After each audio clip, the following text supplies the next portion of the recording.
Hello guys, what's up? I hope you are doing fine. This is me Mir Wahid, and today I will be teaching you the important part of your syllabus, that is the reverse system. ठीक है, reverse system हम start करने वाले हैं। Already मैंने आपको 2 lectures provide किया है। आज मैं कोशिश करूंगा इसको कंप्लीट करने की। ठीक है, लास्ट टाइम मैंने क्या बताया था, थोड़ा सा 1 मिनट में अगर रिवाइज करूं तो मैंने बताया था आपको रिवर्स सिस्टम जो है 2 पार्ट्स में डिवाइड किया गया। एक हिमालयन सिस्टम है और पेनिनसुलर सिस्टम है।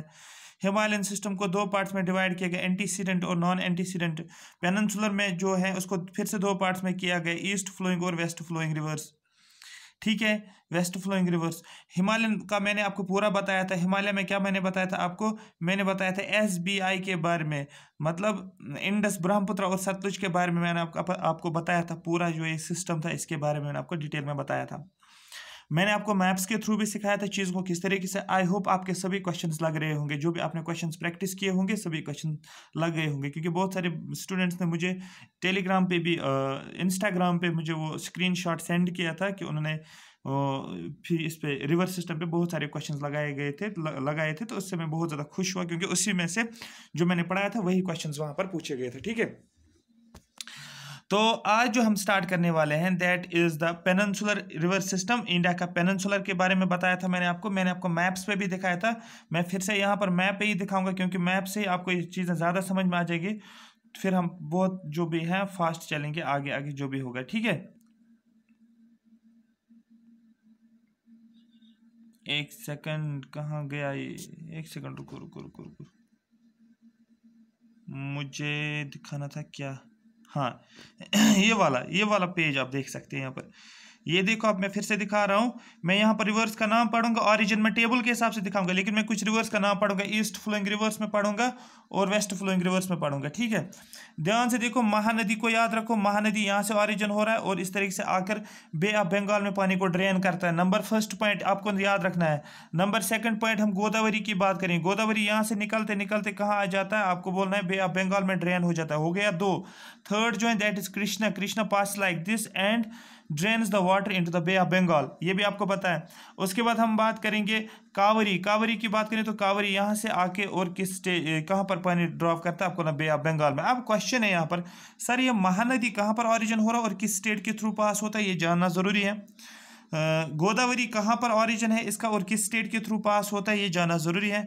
सिमिलरली कृष्णा और कावरी में भी देखना है किस किस स्टेट के थ्रू ही पास करता है। ये 4 आपको बहुत ज़्यादा इंपॉर्टेंट है, आपको याद रखना है। मैंने क्या बोला, मैंने बोला महानदी, मैंने बोला गोदावरी, मैंने बोला कावरी, मैंने बोला कृष्णा। ये 4 आपको टिप्स पे होना चाहिए। ठीक है, कुछ चीज़ें हैं जिन चीज़ों पे ज़्यादा मैं रिपीट करता हूँ, वो इसलिए मैं करता हूँ, इसलिए सो दैट वो क्वेश्चंस पूछे गए, इसलिए मैं चीज़ पे ज़्यादा स्ट्रेस देता हूँ। फिर ये वाटर डिवाइड, मैंने आपको परसों भी बताया था, ये वाटर डिवाइड है। ठीक है, वाटर डिवाइड है। ईस्ट फ्लोइंग रिवर्स इसलिए ईस्ट में फ्लो करते हैं क्योंकि उनका मेन वाटर डिवाइड जो है that is in western Ghats. Question पूछा गया है स्टेटमेंट्स में, why eastern flowing rivers flow in the east direction, आपको बोलना because of the water divide. Water divide is present in the western Ghats, western part of western Ghats, that's why all the rivers of east flowing flows in the east direction. ठीक है, उसके बाद जो है यहाँ पर मैंने कुछ रिवर्स का नाम बोला था। मैंने तापी का नाम बोला, मैंने नर्मदा का नाम बोला, मैंने माही का नाम बोला और मैंने साबरमती का नाम बोला। इनको बोला जाता है वेस्ट फ्लोइंग रिवर्स। इसको टिक कर लो, क्वेश्चन आ जाता है which of the following is an east flowing river and which of the following is an west flowing river. अगर आप ये 4 याद है तो आप आइडेंटिफाई कर सकते हो कौन सा ईस्ट फ्लोइंग है कौन सा वेस्ट फ्लोइंग है। आई होप यहाँ तक ये बात आपको पूरी समझ आई होगी। ठीक है, ये ब्लैक लाइन जो पूरी है ये क्या है, ये वाटर डिवाइड है। ठीक है, तो ये मैंने आपको बताया था पहले से ही, और आज जो मैं थोड़ा सा फास्ट चलूंगा क्योंकि ऑलरेडी मैंने आपको ये चीज़ें बता चुका हूं जो भी था ये। ठीक, हाँ, कुछ बेसिक फैक्ट्स जो है वो जानेंगे। सबसे पहला पॉइंट जो है peninsular rivers are broad stable and flow through shallow valleys, these are more ancient in the Himalayas. जो पेनिनसुलर रिवर जो है ये ब्रॉड रिवर्स है। ठीक है, ब्रॉड रिवर्स है। ठीक है, एक होता है नैरो रिवर, दूसरा होता है ब्रॉड रिवर। ये क्या होता है, ये ब्रॉड रिवर्स होते हैं, स्टेबल रिवर्स होते हैं और फ्लो करते हैं किनके थ्रू, शैलो वैलीज के थ्रू फ्लो होता है। ये आपको याद रखना है।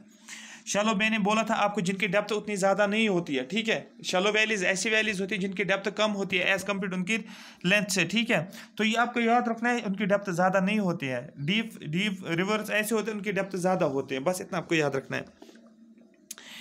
These are more ancient than Himalayas. Question आएगा कि मोर एंशिएंट देन हिमालयस कौन सा है, आपको बोला पेनिनसुलर रिवर्स। एक तो हिमालय, देखो एक सुनो ध्यान से समझो, मैंने बोला हिमालयस में मैंने आपको दो बोला था, एक एंटीसीडेंट और नॉन एंटीसीडेंट। फिर मैंने बोला था एक तो था ओल्डर देन हिमालयस और दूसरा मैंने क्या बोला था, यंगर देन हिमालयस। वो तो हिमालयस के ही अंदर आ गया ना, लेकिन अब जब हिमालयस को पेनिनसुलर के साथ कंपेयर करेंगे तो यहाँ पर पेनिनसुलर रिवर्स को कंसिडर बोला जाता है ये एंशिएंट देन किन से, हिमालय से, जितने भी हिमालयन रिवर्स है, ठीक है। क्योंकि इसमें जो है अरावली रेंज की अगर बात करेंगे वो ओल्डेस्ट रेंज है, मैक्सिमम उसका भी फैक्टर देखने को मिल रहा है, लेकिन अगर मैं उसमें ज़्यादा डीप जाऊंगा तो फिर वहाँ से निकलना मुश्किल हो जाएगा वापस।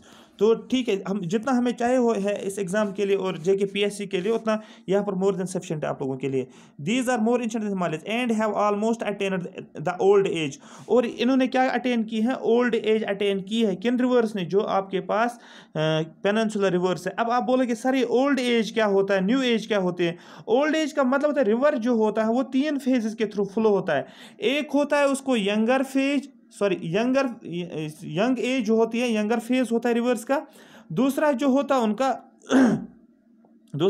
उनका वो मैच्योर फेज होता है, और तीसरा जो होता है वो होता है ओल्ड फेज। आ रही बात समझ, मैंने केवल एक होता है यंगर फेज होता है, मैच्योर फेज होता है और ओल्ड फेज होता है। जब एक रिवर जिस पोर्शन जहां से निकलता है, जैसे मैंने ये हिल बना लिया, अब यहां से कोई भी रिवर ऑरिजिन हो रहा है, सपोज यहां से रिवर निकलता है, जो ही यहां से रिवर निकलता है ये इसका यंग फेज होता है।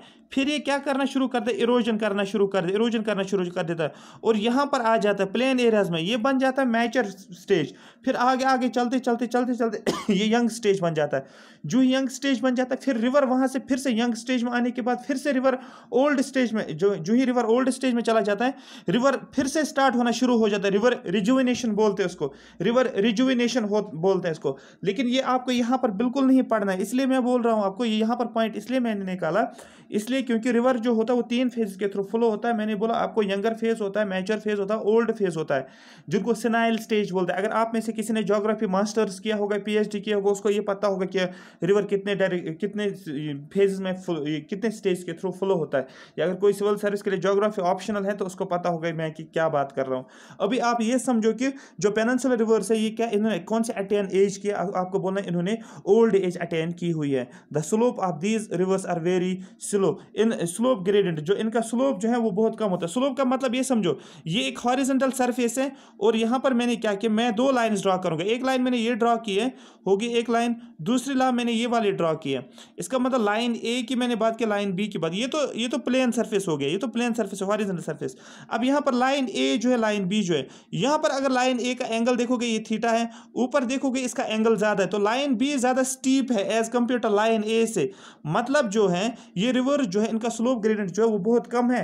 किनका, हिमालय पेनिनसुलर रिवर्स का, इनका ज्यादा स्लोप नहीं एज कंपेयर हिमालयस। क्योंकि अगर हिमालयस देखोगे उनका स्लोप ज्यादा देखने को मिल रहा है, क्योंकि वो कहाँ से, वो हिल से ऑरिजिन होता है। अगर देखेंगे और उनका ऑरिजिन ही ग्लेशियर से है। आ रही बात समझ, जो नॉर्दर्न इंडिया में हिल्स रिवर जो है उनका स्लोप ज्यादा है, लेकिन जो पेनिनसुलर रिवर से उनका स्लोप कम है, उनका ग्रेडियंट कम है। मतलब ये रिवर बी समझो कि ये हिमालयन रिवर है, और रिवर ए जो है ये क्या, पेनिनसुलर रिवर, और पेनिनसुलर रिवर में ग्रेडियंट कम होता है। आ रही बात समझ, ग्रेडियंट आया समझ, स्लोप की बात मैं यहाँ पर कर रहा हूँ। Most of these peninsular rivers flow eastwards because their main water divide is in Western Ghats। ये मैंने ऑलरेडी बता चुका हूँ। Only Narmada and Tapi are the exceptions which flow from west to east in the Rift Valley, ठीक है, not formed by them। आ रही बात, यहाँ पर समझो जितने भी रिवर्स हैं वो सभी ईस्ट फ्लोइंग रिवर्स हैं, और इसमें से कुछ रिवर्स हैं जो कि वेस्ट, एक्सेप्शंस दो याद रखना आपको, एक रखना आपको याद नर्मदा और दूसरा तापी याद रखना। ये दो एक्सेप्शंस क्यों ले रहा हूँ मैं, ये दो एक्सेप्शंस इसलिए मैं ले रहा हूँ क्योंकि ये फ्लो कर रहे हैं फ्रॉम वेस्ट टू ईस्ट। सभी rivers actually east flowing rivers है, ईस्ट की तरफ मूव कर रहे हैं, लेकिन नर्मदा और तापी जो है ऐसे रिवर्स है जो वेस्ट की तरफ फ्लो कर रहे हैं। क्यों ऐसा क्यों हो रहा है, इसलिए क्योंकि यहाँ पर क्या होता है, यहाँ पर हम देखते हैं कि ये रिफ्ट वैलीज के थ्रू फ्लो करता है, इसलिए ये मेन रीजन है। Exceptions which flow from west to east in the rift valleys, ठीक है, ये कहाँ से फ्लो होते हैं, आपको बोलना है रिफ्ट वैलीज के थ्रू फ्लो होते हैं। कौन सी रिवर्स, क्वेश्चन अगर ऐसा कौन सा रिवर है जो रिफ्ट वैली के थ्रू फ्लो होता है, आपको बोला नर्मदा एंड तापी। मैंने ऑलरेडी आपको बताया हुआ है कि रिफ्ट वैली क्या है। जब मैंने ऐसे ब्लॉक बनाया था, उस ब्लॉक को तोड़ा था मैंने, यहाँ मैंने एक ब्लॉक बनाया था ऐसे, फिर से मैं ऊपर बना रहा हूँ थोड़ा सा। मैंने ऐसे ब्लॉक बनाया, जब इसमें क्रैक्स आ जाएंगे ये ऐसे हो गया, ये दूसरा जो होता है ऐसे बन जाएगा। जिसका वेट ज़्यादा होता है वो नीचे आ जाता है। सपोज ये नीचे आ गया, यहाँ पर ये गैप बन जाती है, रिफ्ट वैली बन गई। ठीक है, तो याद रखना आपको, ठीक है, कि रिफ्ट वैलीज के थ्रू कौन सा रिवर फ्लो होता है, आपको बोला नर्मदा एंड तापी, ये पूछा गया एग्जाम में, याद रख लो ना इसको। Peninsular rivers depend on the rain water, therefore they are seasonal. ठीक है, in summer season they get almost dry, these rivers are less important for irrigation. Question पूछा जाता है कि पेनिनसुलर रिवर्स पेरिनियल रिवर्स है या सीजनल रिवर्स है। आपको बोलना है पेनिनसुलर रिवर जो है ये सीजनल रिवर्स हैं। सीजनल रिवर्स का मतलब ये है कि ये रेनफॉल के ऊपर डिपेंड करता है, और रेनफॉल पूरे साल तो नहीं होता है। जिस सीजन में बारिश होती है उसी सीजन में इन रिवर्स के थ्रू फ्लो होता है।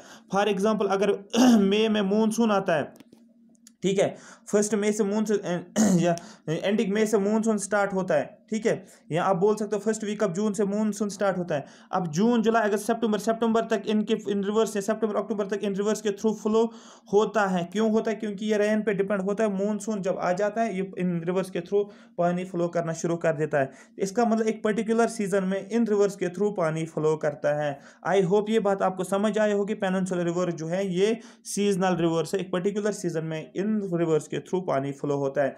लेकिन अगर आप कंपैरिजन करोगे किसके साथ, हिमालयन रिवर्स के साथ, आप बोलोगे हिमालयन रिवर्स जो है पेरिनियल रिवर्स। पेरिनियल का मतलब ये होता है पूरे साल पानी रिवर्स के थ्रू फ्लो करता है, वो सीजनल नहीं है। क्योंकि ग्लेशियर्स मेल्ट हो जाते हैं और वो कंटिन्यूसली क्या करते हैं, पानी दे देते हैं, रिवर्स कंटिन्यूसली फ्लो करते रहते हैं। फिर 5-6 महीने जब रिवर कंटिन्यूसली फ्लो करता है तब तक नया बर्फ पड़ता है, नए ग्लेशियर्स बन जाते हैं, और उसका पहले ग्लेशियर वैसे होता है। इस तरीके से आहिस्ता आहिस्ता कंटिन्यूसली चलता रहता है। जैसे हम बोलते हैं ना एवरग्रीन फॉरेस्ट, एवरग्रीन को एवरग्रीन फॉरेस्ट क्यों बोलते हैं? कि एवरग्रीन इसलिए उनको बोला जाता है क्योंकि अगर ये हमने एक कोई ऐसा एवरग्रीन ट्री लिया, उसके लीव्स जो होते हैं वो गिर जाते हैं। सपोज ये लीव है, ये लीव्स हैं, ये लीव्स है। ध्यान से समझो इस कॉन्सेप्ट को, ये समझना जरूरी है क्योंकि आपको एक्चुअली क्लाइमेट में ही है, लेकिन यहाँ पर थोड़ा सा मैं बताता हूँ। हम बोलते हैं कि एवरग्रीन फॉरेस्ट ऐसे फॉरेस्ट होते हैं जो पूरे साल ग्रीन रहते हैं।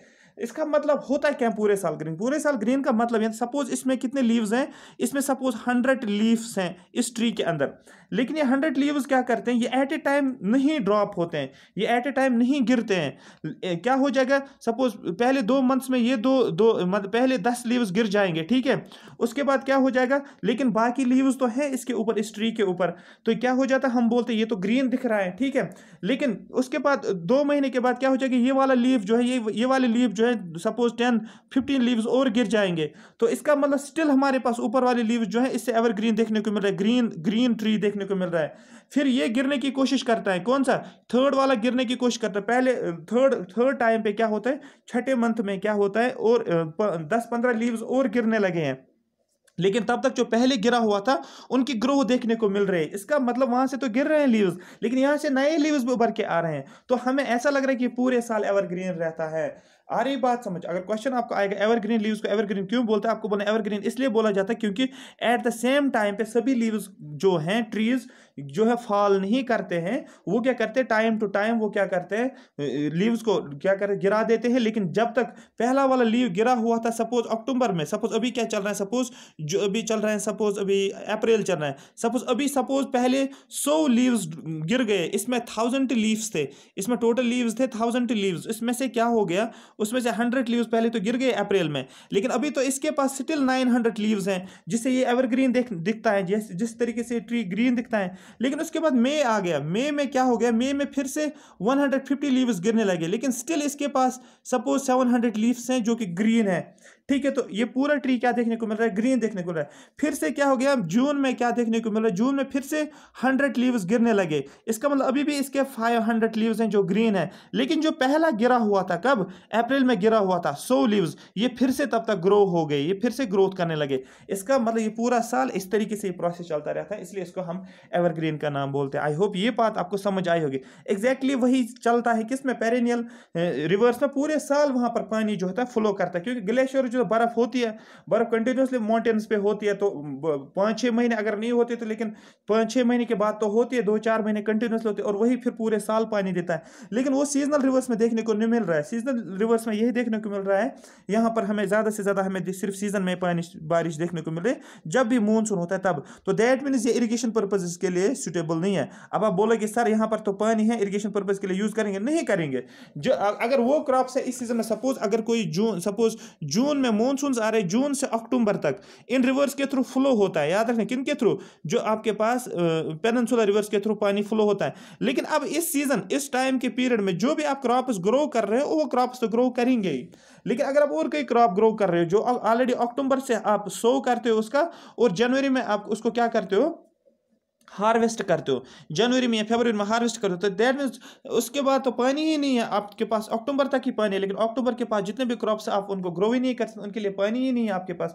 तो दैट मीन्स हम क्या करेंगे, हम इसके लिए जनरली हम बोलते हैं कि हम इसको इरिगेशन पर्पज़ के लिए यूज़ नहीं करते हैं, इरिगेशन पर्पज़ के लिए यूज़ नहीं करते, इसलिए हम क्या बनाते हैं, हमें डैम्स को कंस्ट्रक्ट करना पड़ता है, हमें आर्टिफिशियल चैनल्स को बनाना पड़ता है, सो दैट उससे क्या हो जाए, उससे ये हो जाता है कि रिवर जो है पानी मिल जाता है, और क्या हो जाता है, इरिगेशन फैसिलिटीज के लिए यूज करता है। ये मैं इसलिए इसे फोकस करता हूं क्योंकि आपको क्वेश्चन पूछा जाएगा, difference between Himalayan rivers and peninsular, which of the following is true about peninsular rivers. Peninsular rivers are perennial, वो गलत होगा। क्वेश्चन आएगा पेनिनसुलर रिवर्स आर सीजनल, आपको टिक करना है। ये भी आ जाएगा peninsular rivers are less important for irrigation, आपको उसको टिक करना है। तो मोर इंपॉर्टेंट कौन से, जो आप हमारे पास कौन से रिवर्स होते हैं, हिमालयन रिवर्स मोर इंपॉर्टेंट होते हैं इरिगेशन पर्पज के लिए, ये आपको याद रखना है, ये चीज है। उसके बाद गंगा ब्रह्मपुत्र डेल्टा में से आप एक्सपेक्ट करो एक question, Ganga Brahmaputra delta is considered as the largest and the fastest growing delta of the world. Ganga Brahmaputra delta जो है, दैट मीन जो सुंदरबंस डेल्टा एक्चुअली जो बना देते हैं वेस्ट बंगाल में, इसको कंसिडर किया जाता है वर्ल्ड का लार्जेस्ट डेल्टा कंसिडर किया जाता है। मैं यहां पर नहीं बोलूंगा डेल्टा क्या होता है, मैंने आपको 3-4 लेक्चर्स में ऑलरेडी बता चुका हूं डेल्टा क्या होता है, ठीक है।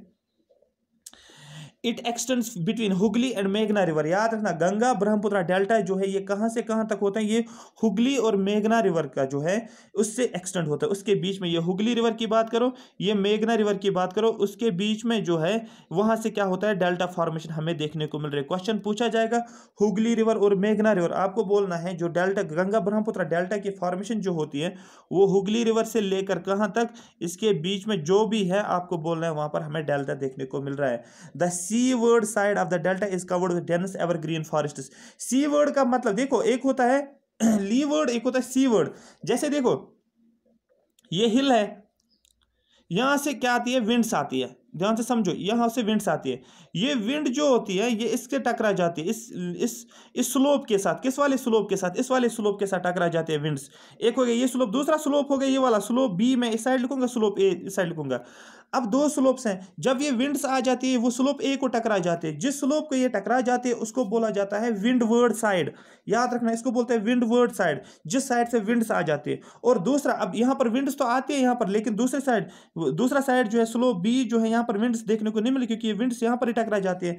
यहाँ से क्या होती है, ये विंड्स राइज होना शुरू हो जाते हैं, और ये वाला पोर्शन जो यहाँ पर विंड्स देखने को नहीं मिल रहे हैं, आपको बोलना है, इसको बोला जाता है लीवर्ड साइड। लीवर्ड साइड आ रही बात समझ।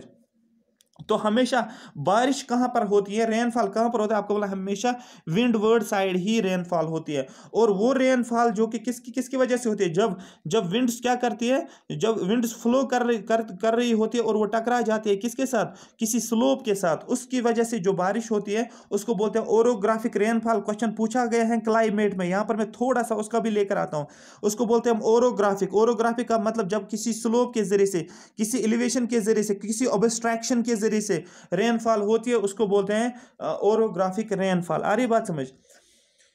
तो ये आपको समझ आया होगा। तो यहां पर यही लिखा गया है the seaward side. Seaward side का मतलब होता है, ये देखो ये सी होता है, जो सी का साइड जो होता है, सी वाला साइड जो होता है, जो सी का साइड, ये वाला सी का साइड हो गया, ठीक है।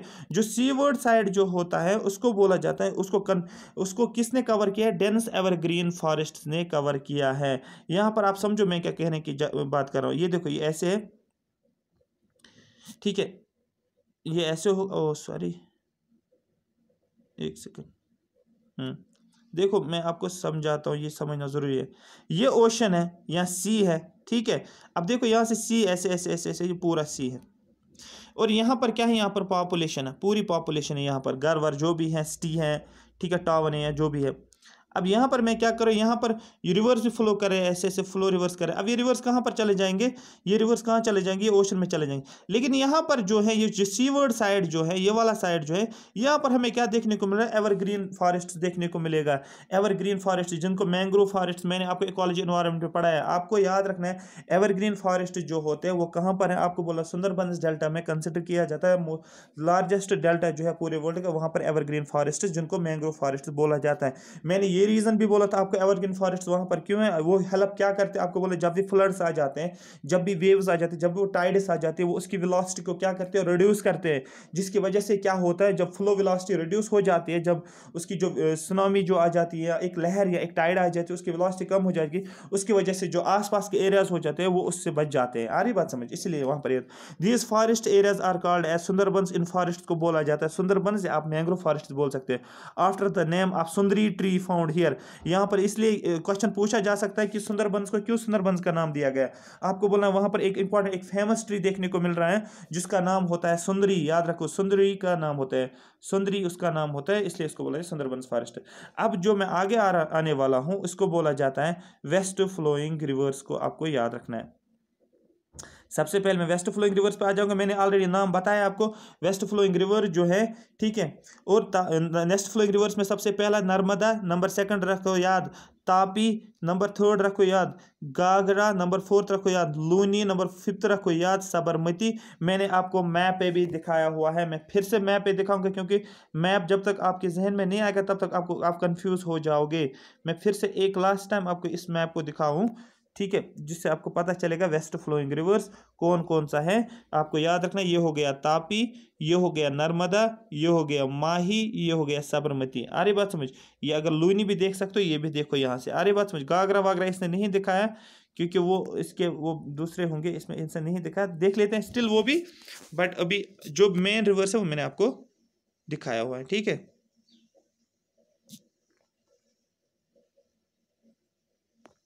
एक सेकंड आप रुको,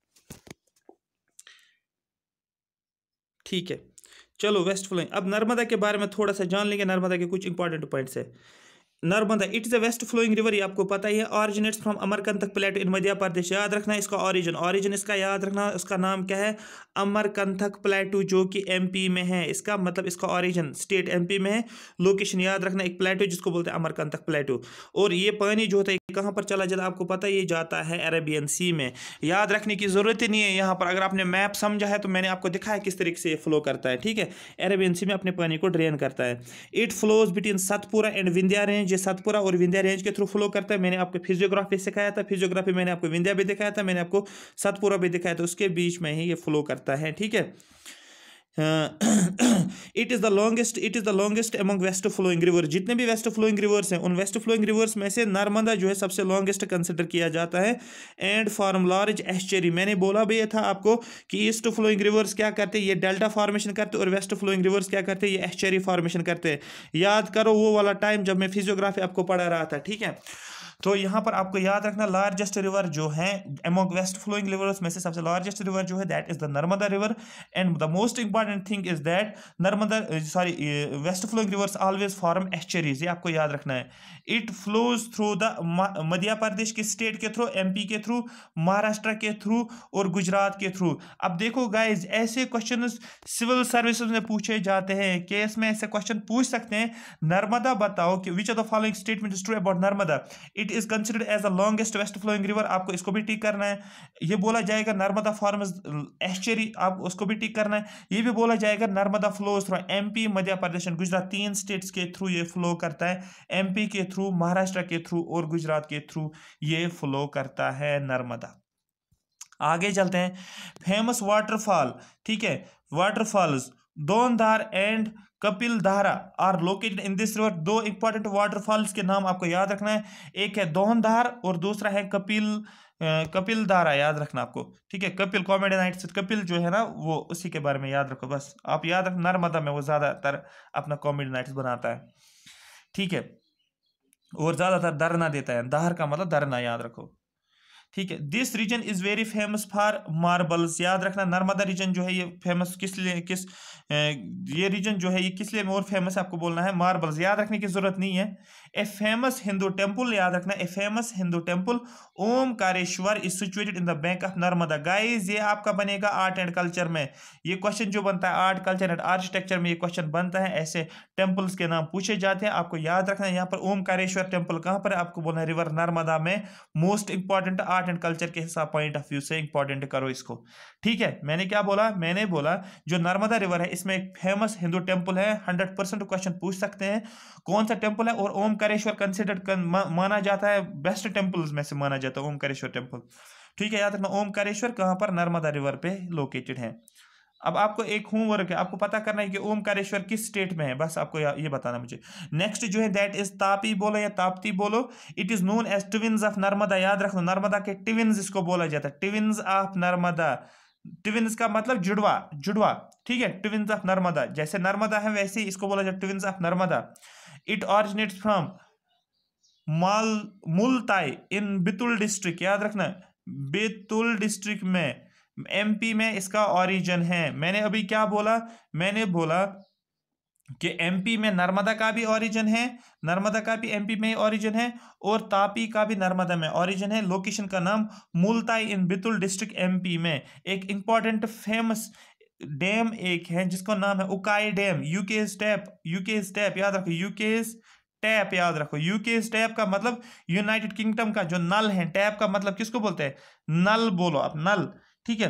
यूके टैप, टैप का मतलब नल, ये मैं नल लाया यहाँ पर, और इसको नल को यहाँ से पानी गिर रहा है, पानी पानी की बात की जा रही है, तो दैट इज यूके का मतलब आपको याद रखना, यूके का मतलब उकाई डैम, और टैप का मतलब तापी रिवर। याद रखना कौन सा डैम तापी रिवर पे, आपको बोलना उकाई डैम रिवर तापी के ऊपर है, और ये कहां पर है, Surat is located on the bank of river Tapi. आपको याद रखना है कौन सा स्टेट, सॉरी कौन सी जगह है, कौन सी सिटी है जो लोकेटेड है रिवर तापी के ऊपर, मैंने बोला था सूरत। अगर आपको याद होगा मैंने आपको मॉडर्न हिस्ट्री पढ़ाया था, वहां पर मैंने आपको बोला तापी रिवर के बारे में, मैंने सूरत स्प्लिट मैंने बताया था, और यहां पर मैंने ये पॉइंट भी बोला था जो 1907 में हुआ था बिटवीन मॉडरेट्स एंड एक्सट्रीमिस्ट्स के बीच में हुआ था।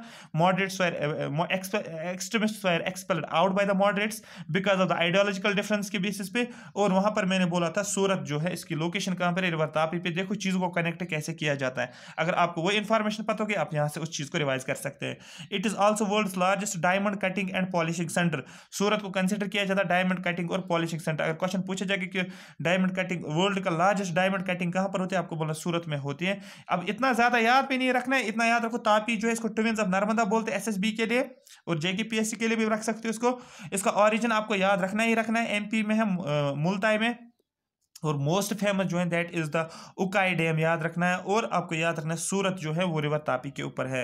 उसके बाद हम गागरा के बारे में पढ़ेंगे। It originates from Himachal Pradesh, याद रखना है एचपी से इसका ओरिजिन होता है, ठीक है। And ड्राइज into the run of Kutch, ठीक है, रन ऑफ कच्छ के थ्रू पास होता है। And it is an inland river which is not reachable oceans, ये एक ऐसा रिवर होता है जो ओशंस तक नहीं पहुंच जाता है, मतलब जब ये हिमाचल प्रदेश से निकल जाता है ये अरेबियन सी में अपना पानी नहीं छोड़ देता है, ये क्या करता है, ये क्या करता है, ये ड्राई होता है कहां पर, रन ऑफ कच्छ में। मोस्ट इंपॉर्टेंट पॉइंट है, ऐसा कौन सा रिवर है जो कि फ्लो तो हो रहा है, ठीक है, कौन सा, वेस्ट फ्लोइंग रिवर, लेकिन उसका ओरिजिन तो है हिमाचल प्रदेश, लेकिन जब वो फ्लो करे कहीं ना कहीं पर वो पानी को ड्रेन करना चाहे, जैसे सभी रिवर्स या तो बे ऑफ बंगाल में करते हैं या तो अरेबियन सी में, लेकिन ये अरेबियन सी में उसको पानी को ड्रॉप नहीं करता है, फिर ये क्या होता है, ये ड्राई हो जाता है। जब ये रन ऑफ कच्छ के थ्रू पास होता है वहां पर आकर ये ड्राई हो जाता है। आप ये समझो कि डेड सी जिसको बोलते हैं, आगे आगे आगे पता ही नहीं है कहां जाना, आगे कोई एंड ही नहीं है। जैसे डेड रोड होता है, डेड एंड रोड का डेड एंड होता है, रेलवे स्टेशन का डेड एंड होता है जहां पर ट्रेन जो होता है रुक जाती है, आगे उनके पास कोई रास्ता नहीं होता। एग्जैक्टली वैसे आप ये समझो जब ये गागरा रिवर आ जाता है हिमाचल प्रदेश से, और यहाँ पर क्या होता है, रन ऑफ कच्छ के थ्रू जो ही फ्लो हो जाता है और ये ड्राई आप यहाँ पर ही हो जाता है, ये कहीं पर पानी नहीं छोड़ देता। मोस्ट इंपॉर्टेंट पॉइंट है, ऐसा कौन सा रिवर है जो कि ओशन के साथ नहीं मिलता है, आपको बोलना है गागरा रिवर, ठीक है। इसको बोला जाता है इनलैंड रिवर, ये इसको इनलैंड रिवर बोलते हैं। फिर लूनी तो सबको पता है, it originates from Anna Sagar in Ajmer district, याद रखना अजमेर डिस्ट्रिक्ट में ये इसका ओरिजिन है। अभी मैं टेबल पे भी दिखाऊंगा। लूनी का याद रखना, ये जो है ये ओरिजिनेट इसका कहां पर है, आपको बोला अन्ना सागर अजमेर में। मैंने आपको राजस्थान बताया था, अजमेर राजस्थान का मैप मैंने दिखाया था ना, अगर आप लोगों को याद होगा मैंने आपको दिखाया था कि लूनी रिवर जो होता है किस तरीके से फ्लो हो जाता है, अभी मैंने मैप पे भी आपको दिखाया था, याद रखना कहाँ पर। एंड डिसअपियर्स, हाँ ये भी डिसअपियर कहाँ पर होता है, रन ऑफ कच्छ में भी डिसअपियर होता है, ये आगे रन ऑफ कच्छ से आगे नहीं जाता है, ये भी आपको याद रखना है। तीसरा फिफ्थ जो है that is Sabarmati, Sabarmati it originates near Mewar in Aravalli range, याद रखना मेवर को याद रखना, अरावली को याद रखना। It falls into gulf of Khambhat, gulf of Khambhat याद रखना, गल्फ ऑफ खंबत। मैं बताऊंगा कौन कौन सा गल्फ होता है, एक होता है गल्फ ऑफ कच्छ होता है, गल्फ ऑफ खंबत होता है, एक इसमें से एक को बोला जाता है गल्फ ऑफ कैम्बे भी बोला जाता है। आपके लिए क्वेश्चन है कि गल्फ ऑफ कैम्बे किसको बोला जाता है, क्या गल्फ ऑफ खंबत को कैम्बे बोला जाता है या गल्फ ऑफ कच्छ को कैम्बे बोला जाता है, ये आपको बोलना है, ठीक है। हमारे पास बहुत सारे गल्फ है, मैं आपको रिवाइज करवा दूं। गल्फ एक तो मैंने गल्फ ऑफ मन्नार बोला था, श्रीलंका के साइड में मन्नार का मैंने बोला था। अब मैं बोल रहा हूं आपको gulf run of Kutch, gulf of Kutch जिसको बोला जाता है, एक मैंने बोला gulf of Khambhat.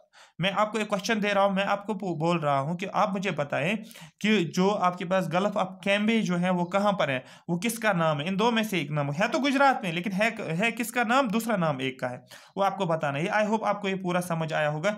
Waste flowing reverse में आपको इतना ही याद रखना है। थोड़ा सा एक और देखते हैं आगे, और भी है, माही याद रखो। It rises from Vindhya range, flows in the Madhya Pradesh, Rajasthan, Gujarat याद रखना है। एमपी के थ्रू, राजस्थान के थ्रू, गुजरात के थ्रू। माही जो है वो एमपी में भी जा रही है और राजस्थान में भी जा रहे हैं और गुजरात में भी जा रहे हैं, और बोल रही है माही कि मुझे शादी करनी है या तो एमपी में, या तो राजस्थान में, या तो गुजरात में। बस इतना आपको याद रखना है, ठीक है। और किसके थ्रू जा रही है, बोल रहे कि नहीं मुझे विंध्या रेंज के थ्रू ही जाना है, और कहीं किसी रेंज से नहीं। याद रखने के लिए मैं थोड़ा सा बोल देता हूँ, तब आपको याद रहेगा। उसके बाद है सारावती, सारावती कर्नाटक में। It's highest waterfall is jog, याद रखो जॉग वाटरफॉल, मैंने बोला था ना हाईएस्ट वाटरफॉल कौन सा है, आपको बोला जॉग वाटरफॉल। इंडिया का हाईएस्ट वाटरफॉल जो दैट इज जॉग वाटरफॉल। ये सारा कंटेंट जो है ये एनसीईआरटी का ही है, ठीक है, आप कंफ्यूज नहीं होना। गूगल पे अगर कुछ लिखा होगा तो उसको चेंज कर लेना, या पेपर पे, पिछले पेपर पे अगर कहीं दिया होगा, फॉर एग्जाम्पल आप ल्यूसेंट की बुक पढ़ रहे हो या यूपीएससी का कोई क्वेश्चन देखा है, उन क्वेश्चंस को आपको फिर उनका ऑप्शन को याद रखना होता है। अगर कहीं पर चेंज करना होगा तो उन्होंने क्या दिया है, क्या एक्सेप्ट किया है उस चीज़ को। जैसे सभी बोल रहे हैं, सपोज लेंथ ऑफ क्या बोलते हैं इसको, गंगा की सपोज 2880 आधे बोल रहे हैं, आधे लिख रहे हैं 200 ही लिख रहे हैं, आधे 2900 लिख रहे हैं। अब सभी कंफ्यूज है कौन सा ठीक माने, एनसीईआरटी का ठीक माने, इससे माने, इससे माने। अगर आपके पास कोई प्रीवियस ईयर पेपर है, प्रीवियस ईयर पेपर जेके एसएसबी का है, आप देखो जेके एसएसबी ने किस चीज को एक्सेप्ट किया, वो चीज आप याद रखो। आप देखो यूपीएससी वालों ने अगर कोई इसमें से क्वेश्चन पूछा गया तो आप उसी चीज को याद रखो, या अगर सीडीएस वालों ने या एसएससीजीएल वालों ने कुछ पूछा है तो आपको उसको उस डेटा को याद रखना उनके हिसाब से। बस अब इस तरीके से आपको चीजों को याद रखना है। उसके बाद पुम्बा, परियार एंड भारत पूजा जो है, इन रिवर्स के बारे में भी याद रखना, ये भी वेस्ट फ्लोइंग रिवर्स हैं। These are important west flowing rivers in Kerala. Periyar याद रखना, परियार नेशनल पार्क याद रखना, परियार को भी आपको याद रखना है, परियार नेशनल पार्क को भी आप याद रखना है। पुम्बा, परियार एंड भारत पूजा जो है ये इंपॉर्टेंट वेस्ट फ्लोइंग रिवर्स हैं केरला में। Periyar region is also the famous for elephants reserve and biosphere reserve. Most important ecology environment point of view के लिए परियार जो है मोस्ट फेमस, क्या आपको बोलना है, एलिफेंट्स है यहाँ पर, और ये बायोस्फीयर कंसिडर किया जाता है। आई होप यहाँ तक ये वेस्ट फ्लोइंग रिवर्स का सिस्टम जो है आपको समझ आया होगा। सिर्फ आपको वेस्ट फ्लोइंग रिवर्स का नाम याद रखना, आपको समझ आना चाहिए कि कौन कौन सा वेस्ट फ्लोइंग है। नंबर सेकंड उनका ऑरिजिन याद रखो, अगर कोई वाटर प्रोजेक्ट है उसके ऊपर, हाइड्रो इलेक्ट्रिक पावर प्रोजेक्ट उसके ऊपर वो याद रखो, और दूसरा याद रखो उसका कुछ अगर कुछ कोड नेम है और कोई नाम है वो याद रखो बस। अब यहां पर लिखा भी है, देखो यहां पर इंपॉर्टेंट रिवर्स की लेंथ, इंडस की लेंथ याद रखो 2900, ब्रह्मपुत्र भी याद रखो 2900 किलोमीटर है। अब आप कंफ्यूज हो चुके, सर लॉन्गेस्ट रिवर कौन सा फिर ले लेंगे, इंडस ले लेंगे या ब्रह्मपुत्र ले लेंगे। देखो कल मैं मुझे टेलीग्राम इंस्टाग्राम पे मुझे एक स्टूडेंट ने क्वेश्चन पूछा था, सर उसने क्वेश्चन किया था कि एक ऑप्शन उसने क्वेश्चन किया था कि लॉन्गेस्ट रिवर कौन सा है, तो उसने टिक किया था इंडस, वो ठीक था। दूसरा ऑप्शन, दूसरा क्वेश्चन भी था उसमें भी इंडस दिया था, लेकिन उसमें जो पीछे ऑप्शन दिया था उसने ऑप्शन में दिया था ब्रह्मपुत्र, लेकिन उसने खुद ठीक किया था इंडस। उसके हिसाब से तो उसने ठीक किया, बिल्कुल ठीक किया। लेकिन करना क्या है, अगर उसने एरिया वाइज दिया है, सॉरी लेंथ वाइज दिया है, तो आपको बोलना है इंडस है। अगर उसने वॉल्यूम वाइज दिया आपको बोलना है ब्रह्मपुत्र। ये 2 पॉइंट्स याद है, हो गया ये। लेकिन अगर ना तो एरिया वाइज दिया ना तो ब्रह्मपुत्र वाइज, सॉरी ना तो वॉल्यूम वाइज दिया, इतना लिखा है लार्जेस्ट इंडस वाटर जो, sorry largest river of India कौन सा है, लॉन्गेस्ट रिवर ऑफ इंडिया कौन सा है, आपको बोलना है लॉन्गेस्ट रिवर ऑफ रिवर जो, अगर उसमें इंडस दिया हो तो इंडस को टिक करोगे, अगर उसमें इंडस नहीं दिया है तो ब्रह्मपुत्र दिया है तो ब्रह्मपुत्र को टिक करना है। लेकिन अगर दोनों दिए हैं तो आपको स्टिल आपको इंडस को ही टिक करना है, बस इतना आपको याद रखना है। अगर आपको लॉन्गेस्ट रिवर ऑफ इंडिया, मैं फिर से रिपीट कर, लॉन्गेस्ट रिवर ऑफ इंडिया दिया हुआ है, गंगा भी है, ब्रह्मपुत्रा भी है, गंगा को टिक करो। लेकिन अगर गंगा दिया हुआ है लेकिन बाकी कोई ऑप्शन नहीं है तो आपको गंगा तो करना ही पड़ेगा फिर। लेकिन अगर ब्रह्मपुत्रा दिया है लेकिन तीनों ऑप्शंस में से गंगा नहीं है तो आपको फिर ब्रह्मपुत्रा को ही करना पड़ेगा, बस इतना आपको याद रखना। ये देखो ये इंडस है, ठीक है, ये इंडस है 29, ब्रह्मपुत्रा का 29, ठीक है। गंगा की बात करेंगे तो यहाँ पर 2510, यहाँ पर इसकी बात करेंगे, गोदावरी की बात करेंगे, याद रखना 1465, ठीक है। कृष्णा की बात करेंगे 1400, यमुना की बात करेंगे तो 1370, नर्मदा की बात करें 1312, घाघरा की बात करें 1018। अब इसमें कंफ्यूज नहीं होना, अगर मैंने एमसीक्यू लाया है तो मैं इसको चेक करूंगा किसी यूपीएससी के पेपर में उन्होंने क्या डेटा दिया है, तो वही डेटा आपको याद रखना है, कौन सा लॉन्गेस्ट है, किसकी कितनी लेंथ है। इसमें कंफ्यूज ज़्यादा होने की जरूरत नहीं है, क्योंकि नहीं तो आप पूरे रात लगाओगे, आपको ये रखना है यार, ये रखना है यार। मैं आपको यही से सेंड करूंगा इंस्टाग्राम पे, इस पे टेलीग्राम पे मैं सेंड करूंगा आपको, कौन सा आपको याद रखना है। मैं क्वेश्चन ही आपको सेंड करूंगा जो यूपीएससी का होगा, उसमें जो डेटा होगा वही याद रखो बस। अब यहाँ पर और एक और, Narmada and Tapi are known as rift valleys, ये आपको पता है। Narmada forms largest estuary of India, ये भी मैंने अभी आपको बोला, ठीक है। सरदार सरोवर याद रखना, सरदार सरोवर डैम, यहां पर इसको इंपॉर्टेंट मानो, Sardar Sarovar dam is located on the river Narmada, Narmada के रिवर में, is a point of venture of 4 states that is Maharashtra, MP, Gujarat and Rajasthan. Point of venture का मतलब point joint, sorry point of venture नहीं, joint venture of 4 state, joint venture of 4, joint venture का मतलब क्या होता है, जब एक से ज्यादा स्टेट्स मिलती है ना उसको जॉइंट वेंचर बोलते हैं। जैसे एक कंपनी है, मेरी एक कंपनी है, ठीक है, मेरी एक कंपनी है, तो अब क्या होता है, यूएसए का कोई पर्सन है, ठीक है, यूएसए का है, जापान का है, फ्रांस का है, तो अब वो भी मिल गए मेरे साथ, तो हमने क्या बना, एक जॉइंट वेंचर बना लिया, ठीक है। यही सरदार सरोवर डैम की बात करेंगे, ये नर्मदा लोकेशन नर्मदा रिवर पे है, और ये क्या, ये कितने स्टेट्स का जॉइंट वेंचर है ये डैम, सरदार सरोवर डैम। आपको बोलना है महाराष्ट्र, एमपी, गुजरात, राजस्थान, क्वेश्चन पूछा जाता है सरदार सरोवर डैम का जॉइंट वेंचर कौन कौन सा इसमें आता है। ये आई होप पूरा आपको समझ आया होगा ईस्ट फ्लोइंग रिवर की, वेस्ट फ्लोइंग रिवर्स के बारे में। अब मैं आगे देखता हूँ, शायद एक सेकंड रुको, मैं मैप पे देखता हूँ कुछ देखने लायक है, मैप है नहीं इसके बारे में नहीं, ये तो मैंने बताया था आपको, ये तो गोदावरी हो गया, ये अपना कावरी हो गया। सेकंड रुको रुको रुको, होल्ड ऑन, ठीक है, यही देखते हैं।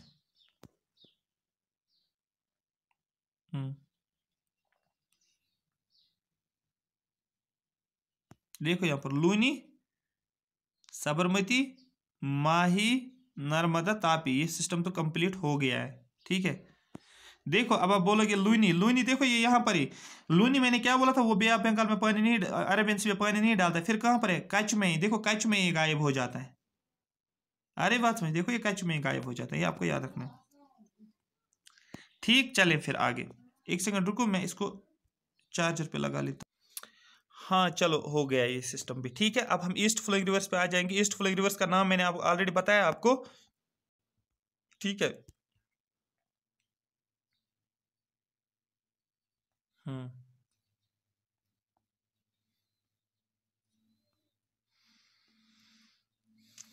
ये भी मैंने आपको पेज एक भेजा है, आप देख सकते हैं, इसमें भी पढ़ने की जरूरत नहीं, मैंने ऑलरेडी आपको वहां से पढ़ाया है, तो कोई टेंशन नहीं है। अब हम किस पे आ जाएंगे,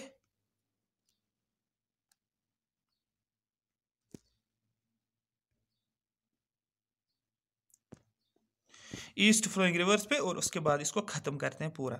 ईस्ट फ्लोइंग रिवर्स की बात करें, ईस्ट फ्लोइंग, लेकिन कौन से पेनिनसुलर के ईस्ट फ्लोइंग रिवर्स हैं, इसमें आपको याद रखना है, ठीक है। एक आप याद रखो महानदी मोस्ट इंपॉर्टेंट, दूसरा आपको याद रखना है गोदावरी, कितना हो गया 2, उसके बाद एक और आपको याद रखना है वो है कौन सा, कृष्णा आपको याद रखना है, कृष्णा याद रखना है, जिसको मैंने हाईलाइट किया आपको याद रखना है, और एक मैंने कावरी आपको याद रखना है, इसमें से ईस्ट फ्लोइंग रिवर्स में से। अब यहाँ पर देखो हम एक एक करके पढ़ लेते हैं, पहले मैं महानदी पढ़ूंगा, उसके बाद ऊपर आप देख लेना ये वाला, ठीक है। सबसे पहले चलो मैं पढ़ता हूं, ठीक है। सुबर्णरेखा, सुबर्णरेखा याद रखना, सुबर्णरेखा याद रखना, सुबर्णरेखा ये भी एक ईस्ट फ्लोइंग रिवर है, कभी क्वेश्चन नहीं पूछा गया है, बट स्टिल मैं यहाँ पर पढ़ा लूंगा आपको, ठीक है। It originates from Ranchi plateau of Jharkhand, ये रांची झारखंड, जहां से कौन है, महेंद्र सिंह धोनी है, जिसको कूल कैपिटन बोला जाता है, ठीक है। आपको याद रखना है सुबर नारी खा। मैं क्यों बीच बीच में बोलता हूं आपको, जो मुझे याद आता है, क्योंकि कहीं से भी क्वेश्चन पूछ सकते हैं।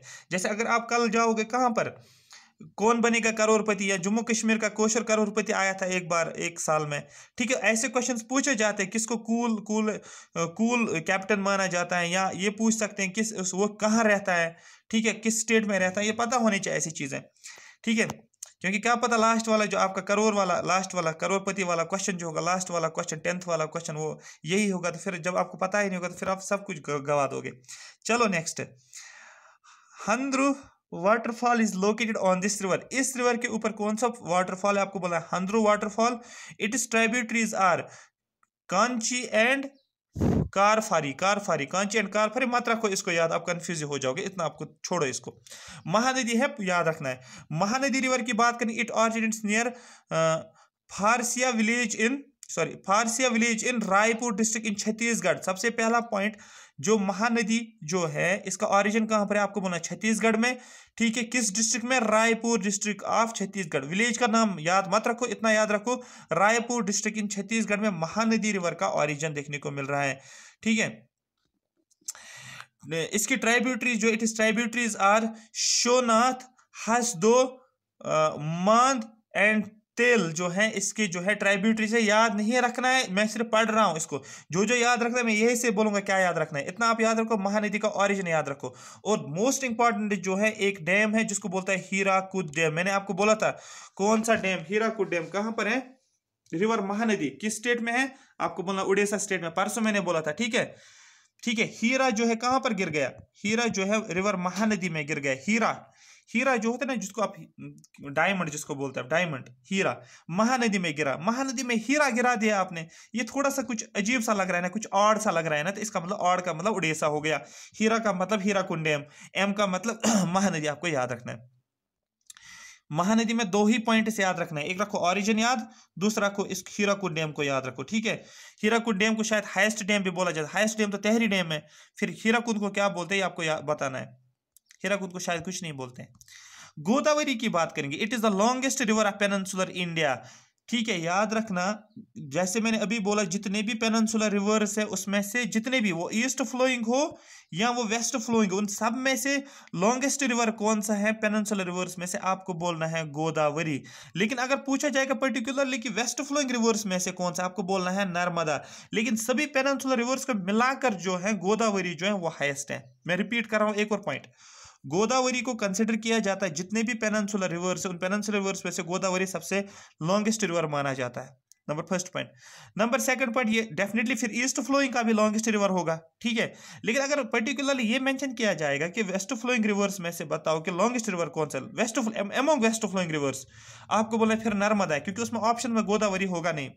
गोदावरी अगर होगा भी, लेकिन अगर उसे पर्टिकुलर मेंशन किया कि वेस्ट फ्लोइंग रिवर्स में से, आपको बोलना वेस्ट फ्लोइंग रिवर्स में से नर्मदा है, ना कि तापी, ना कि गोदावरी। लेकिन अगर बोला जाएगा पेनिनसुलर रिवर्स में से लॉन्गेस्ट कौन सा है, आपको बोलना है वो गोदावरी है, बस इसलिए मैं फोकस कर रहा हूं यहाँ पर।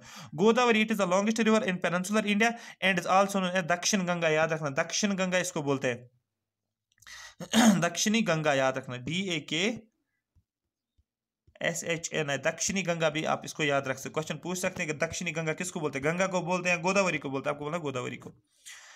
It forms the second largest river basin in India. Second largest river basin कौन बनाता है, आपको बोलना है गोदावरी।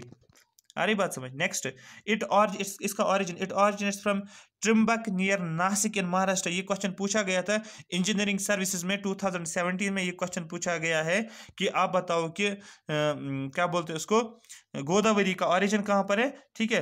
आपको बोलना था वहां पर ना, कृष्णा का बोला था, कृष्णा महाबलेश्वर, मुझे अभी भी याद है महाबलेश्वर था उसका ऑप्शन, महाबलेश्वर। ये क्वेश्चन पूछा गया था कृष्णा का।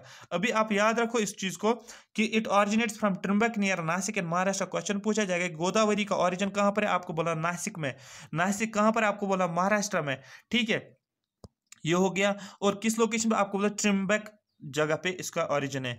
And famous Hindu temple Trimbakeshwar. याद रखना, त्र्यंबकेश्वर इंपॉर्टेंट है, एक इसके लिए art and culture point of view के लिए इंपॉर्टेंट है। त्र्यंबकेश्वर जो आपका टेंपल जो है वो कहां पर लोकेटेड है, आपको बोलना है वो है गोदावरी के ऊपर, मोस्ट इंपॉर्टेंट माना जाता है, on the bank of river Godavari. तीसरा एक और पॉइंट है, that is Polavaram, Polavaram dam जो है इंपॉर्टेंट डैम माना जाता है, is the multipurpose irrigation project across a river. Polavaram dam एक ऐसा डैम है जो कि लोकेटेड किसके ऊपर है, आपको बोला गोदावरी रिवर के ऊपर। क्वेश्चन पूछा जाएगा कि मल्टीपर्पज डैम का मतलब क्या होता है। एक ऐसा डैम हम बनाते हैं, जब हम डैम को कंस्ट्रक्ट करते हैं कुछ इस तरीके से डैम को कंस्ट्रक्ट किया जाता है, ठीक है। यहाँ से फिर पानी जो आता है, इस साइड से पानी जो होता है वो इकट्ठे हो जाता है, ये हमने डैम को कंस्ट्रक्ट किया होता है, ठीक है। और इस तरीके से थोड़ा सा मैं बना लो, आपको थोड़ा सा आइडिया आ जाए, ठीक। ये रिवर यहाँ से फ्लो होता है, रिवर के क्रॉस हम क्या बनाते हैं, डैम को बना लेते हैं, और पूरा पानी जो होता है इसके पीछे जो होता है स्टोर हो जाता है। ये एक रिजर्वायर हम बना लेते हैं जिसमें पानी क्या होता है, स्टोर हो जाता है।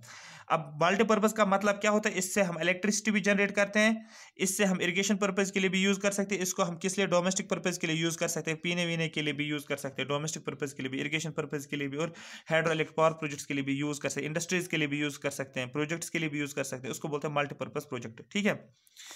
इट्स ट्राइब्यूटरीज आर, ट्राइब्यूटरीज को ये पॉइंट याद रखने की जरूरत नहीं है, बस मैं सिर्फ इतना ही बोलूंगा आपको। आपको क्या रखना, गोदावरी में याद, इसका ओरिजिन कहाँ पर है, गोदावरी को कंसिडर किया जाता है longest river of peninsular reverse में से, ठीक है। और दूसरा ये बोला जाता है ये सेकंड लार्जेस्ट रिवर बेसन बनाता है, इसको दक्षिणी गंगा भी बोला जाता है, इसका ओरिजिन ट्रम्बिक नियर नासिक है। तीसरा पोलावरम डैम जो है ये यहाँ पर लोकेटेड है, और पोलावरम डैम अगर आ जाएगा आपको बोला ये मल्टीपर्पज डैम है, ये मोस्ट इंपॉर्टेंट है, ये पॉइंट जो आपको याद रखना है। आगे चलते हैं कृष्णा की बात, इसका ओरिजिन जो है दैट महाबलेश्वर महाराष्ट्र में है, इसका महाबलेश्वर याद रखना, महाबलेश्वर महाराष्ट्र में, इट फ्लोज महाराष्ट्र कर्नाटक आंध्र प्रदेश, महाराष्ट्र में कर्नाटक में और एपी में आंध्र प्रदेश में ये फ्लो होता है। River Krishna forms delta near, याद रखना रिवर कृष्णा जो है ये डेल्टा फॉर्मेशन करता है। डेल्टा फॉर्मेशन कहां पर करता है, आपको बोलना है विजयवाड़ा, याद रखना है विजयवाड़ा, याद रखना विजयवाड़ा। साउथ इंडियन मूवीज आपने देखी होगी, विजयवाड़ा बहुत सारा, वाइजैक विजयवाड़ा, वहां पर बहुत सारी शूटिंग्स देखने को मिले, उन चीजों का नाम वहां पर ज्यादातर बोल देते हैं, विजयवाड़ा, वाइजैक, बहुत सारी चीजें हैं, तो याद रखना है विजयवाड़ा, ठीक है। तो कृष्णा जो है इसका ओरिजिन कहाँ पर, आपको महाराष्ट्र, कर्नाटक, आंध्र, ठीक है। और ये कृष्णा जो है रिवर कृष्णा ये डेल्टा कहाँ पर बनाता है, आपको बोलना है विजयवाड़ा में। इट्स ट्राइब्यूटरीज आर कोयना, याद रखना कोयना रिवर पे भी एक प्रोजेक्ट है, वो आप उस प्रोजेक्ट का नाम बोलना, आपको याद उसको बोलना है, कमेंट सेक्शन में आप लिखोगे कि रिवर कोयना जो इस पर कौन सा वाटर प्रोजेक्ट है, ठीक है। इट्स ट्राइब्यूटरीज आर कोयना, घाटा प्रभा, मालप्रभा, भीमा, तुंगभद्रा, याद रखना तुंगभद्रा क्वेश्चन पूछा गया है, याद रखो, जेकेपीएससी में नहीं यूपीएससी में क्वेश्चन पूछा गया तुंगभद्रा किसकी ट्राइब्यूटरी है, तो आपको बोला तुंगभद्रा किसकी ट्राइब्यूटरी है, कृष्णा की ट्राइब्यूटरी, इसलिए मैं यहाँ पर हाईलाइट करूँ तुंगभद्रा, ठीक है। ये मोसी वोसी याद नहीं रखना, मोसी नहीं है, मोसी है लेकिन याद रखने की जरूरत नहीं है। Famous Hampi monument is located on the bank of river Tungabhadra, ठीक है। अब ये देखो यहाँ पर क्वेश्चन क्यों पूछा जाता है एग्जाम्स में, क्यों तुंगभद्रा, क्यों मैंने स्पेशली यहाँ पर बोला आपको कि तुंगभद्रा याद रखो, क्योंकि इसके एक स्पेशल है, इसके एक स्पेसिफिक पर्पज है इसका, ये है कि इसमें एक मॉन्यूमेंट है जिसको हेम्पी मॉन्यूमेंट बोलते हैं, हम्पी मॉन्यूमेंट, इसलिए तुंगभद्रा को बोला जाता है। फिर इसको इस तरीके से लिंक किया गया है, इसको लिंक किया गया है ज्योग्राफी, इसको बनाया गया ट्राइब्यूटरी। तो ये भी पूछा जाता है कि ट्राइब्यूटरी किसकी है, तुंगभद्रा। दूसरा ये पूछा जाता है हम्पी माउंटेन कहाँ पर, आपको तुंगभद्रा के बैंक पे, ठीक है। नाग अर्जुना सागर डैम, याद रखना नाग अर्जुना सागर कहां पर, ये आंध्र प्रदेश में, याद रखना आंध्र प्रदेश में नाग अर्जुना सागर डैम है। Nagarjuna Sagar and Almatti dams are construct across this river. आप बोलोगे सर आप ये क्यों बोल रहे हैं रिवर यहाँ पर हाइड्रो इलेक्ट्रिक पावर प्रोजेक्ट, क्योंकि हाइड्रो इलेक्ट्रिक पावर प्रोजेक्ट हमेशा रिवर सिस्टम के साथ ही पढ़ाया जाता है। मैं सिर्फ आपको रिवर सिस्टम नहीं पढ़ा रहा हूँ, मैं आपको फुल फ्लज्ड तरीके से एक तो रिवर सिस्टम में पढ़ा रहा हूँ और हाइड्रो इलेक्ट्रिक पावर प्रोजेक्ट्स के बारे में बताता हूँ। अगर आपके सिलेबस जीएस में तो हाइड्रो इलेक्ट्रिक पावर प्रोजेक्ट में क्वेश्चंस पूछे जाते हैं। उसके बाद आपको याद रखना है पिनार, पिनार याद रखो Pennar, it originates from Nandi Durga hills of Kolar district in Karnataka, ठीक है। Chitravati and Jayamangali are important tributaries of Pennar, याद रखना इतना रखो याद। पिनार जो इसका ओरिजिन कहां पर है, आपको बोलना इसका ओरिजिन जो है कोलार डिस्ट्रिक्ट इन कर्नाटका में इसका ओरिजिन है। मोस्ट इंपॉर्टेंट जो है that is the Kaveri, Kaveri याद रखना it originates from Kaveri Pattanam near Brahmagiri in Karnataka. इसका ओरिजिन कहाँ पर है, आपको बोलना है कावरी, ओरिजिन इसका कावरी पट्टनम कहाँ पर है, कर्नाटका में नियर ब्रह्मगिरी, याद रखना है। It flows through the Karnataka Kerala and Tamil Nadu, ये कर्नाटका के थ्रू, याद रखो ये कर्नाटका केरला तामिल, ये किसके थ्रू फ्लो होता है, आपको बोलना है ये कर्नाटका के थ्रू फ्लो होता है, केरला के थ्रू भी फ्लो होता है और कहाँ के थ्रू, तामिल के थ्रू भी फ्लो हो जाता है। इट इज ट्राइब्यूटरीज याद रखने की जरूरत नहीं है, नहीं पूछा जाएगा, ठीक है, ठीक है, ये नहीं पूछा जाएगा। अब इतना याद रखो इसमें इंपॉर्टेंट पॉइंट जो है दैट इज द कृष्णा, ठीक है, कृष्णा राज सागर डैम, कृष्णा राज, देखो दो डैम्स मैंने बोला था, मैंने यहां पर बोला आपको नागार्जुन सागर अलग है और कृष्णा सागर अलग है, कृष्णा राज सागर अलग है। यहां पर is constant across this river, the dam is the joint venture of Kerala, Karnataka, Tamil Nadu and Pondicherry,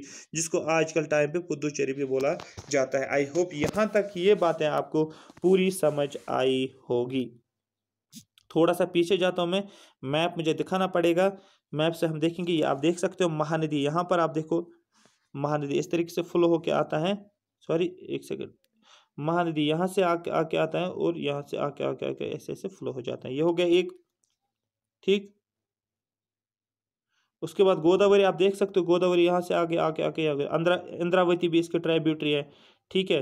ये भी आप बोल सकते हो, मंजरा भी इसकी ट्राइब्यूटरी, इतना आपको याद नहीं रखना है, ये तो ज़्यादा फिर हो जाएगा।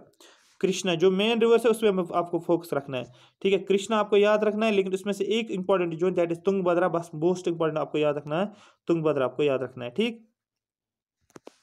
उसके बाद यहाँ पर मैंने क्या बोला, कावेरी आप देख सकते हो, यहाँ पर आप देखो, यहाँ पर अमरावती भी है, ठीक है, हेमावती भी है और अमरावती भी है, ठीक। ये आपको आई होप समझ आया होगा जो मैंने कहा है, ठीक है। अगर आप देखोगे यहाँ पर गोदावरी रिवर, मैंने बोला भी था गोदावरी रिवर और ऑरिजिन में मैंने आपको बताया, बस इतना आपको याद रखना है, ठीक।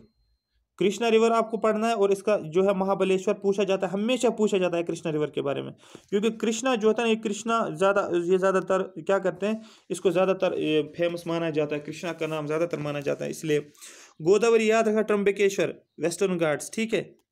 अच्छा ये तो मैंने बोला आपको, लेकिन उसके बाद कावेरी की बात करेंगे, ऑरिजिन देखोगे ब्रह्मागिरी हिल्स, वेस्टर्न घाट्स, कर्नाटका में, ठीक है। महानदी याद रखो, ठीक है, अमरकंटक रायपुर, ठीक है, डिस्ट्रिक्ट ऑफ छत्तीसगढ़। नर्मदा मैंने बोला अभी नीचे लिखा है ना, अमरकंटक हिल, तापी मैंने बोला, सतपुरा रेंज भी आप बोल सकते हो इसको। आई होप यहाँ तक ये बात आपको पूरी समझ आई होगी, जो भी मैंने आपको यहाँ तक बताया है, जो भी था आपके लिए, ये हो गया आपका कंप्लीट हो गया रिवर सिस्टम आपका, किसका, इंडिया का पूरा रिवर सिस्टम, इंडस वाला सिस्टम भी, और आप सॉरी क्या बोलते हैं उसको, हिमालयन रिवर सिस्टम भी और पेनिनसुलर रिवर सिस्टम भी आपका पूरा का पूरा कंप्लीट हो गया। कुछ पॉइंट्स है जो यहाँ पर मैं जल्दी पढ़ने वाला हूँ, आपको सिर्फ ध्यान रखना है, फोकस रखो, लेकिन क्वेश्चन पूछे जाते हैं इसलिए। सूरत, ये जरूरी नहीं कि आपको बोला जाएगा कौन सा रिवर किस कहां से फ्लो होता है, नहीं, रिवर सिस्टम से कहीं से भी क्वेश्चन बना सकते हैं। वो बोलेगा कि किसी सिटी का नाम देगा, फिर बोलेगा बताओ किस रिवर के ऊपर है, अब बोलोगे हमने ये पढ़ा ही नहीं है, हमारे सिलेबस में तो रिवर सिस्टम है, लेकिन तो इसने तो पूछा है कि रिवर सिस्टम पे ही बताओ कौन सी सिटी है, तो दैट मीन्स सूरत जो है ये तापी रिवर के ऊपर है, विजयवाड़ा जो है ये कृष्णा रिवर के ऊपर है, हैदराबाद जो है ये मोसी रिवर के ऊपर है, बद्रीनाथ जो है ये अलकनंदा के ऊपर है, जबलपुर जो है that is on Narmada, Durgapur जो that is on Damodar, Gwalior जो है that is on Chambal. Chambal याद रखना, इन पॉइंट्स को सभी को याद रखना है, आपको टिप्स पे ही पॉइंट्स होने चाहिए, सिटीज और रिवर्स का नाम। आगे चलते हैं।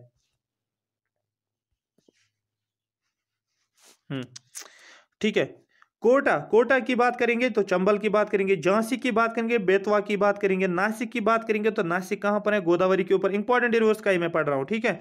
एक और है उज्जैन की बात करेंगे तो शिप्रा की बात करेंगे, अहमदाबाद याद रखना, अहमदाबाद साबरमती के ऊपर है, औरंगाबाद पूछा जाता है कौन नाम है लोकेटेड है ठीक है।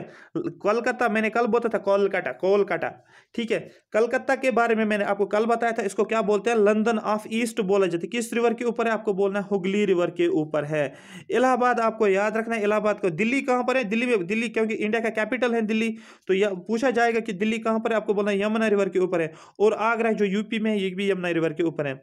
इलाहाबाद की बात करेंगे, संगम ऑफ गंगा, इसको बोलो जो Sangam of Ganga, Yamuna and Saraswati, Sangam of Ganga ये कहां पर है, इलाहाबाद जो है ये संगम ऑफ गंगा, यमुना और सरस्वती के ऊपर है बस इतना ही आपको याद रखना है। श्रीनगर आपको पता ही है, जो कश्मीर श्रीनगर है ये कहां पर है, झालिम के ऊपर है लोकेट है, क्वेश्चन पूछा गया, दैट्स व्हाई मैंने यहां पर बोला है, क्योंकि जम्मू कश्मीर के रिवर्स में ये पूछा जाता है।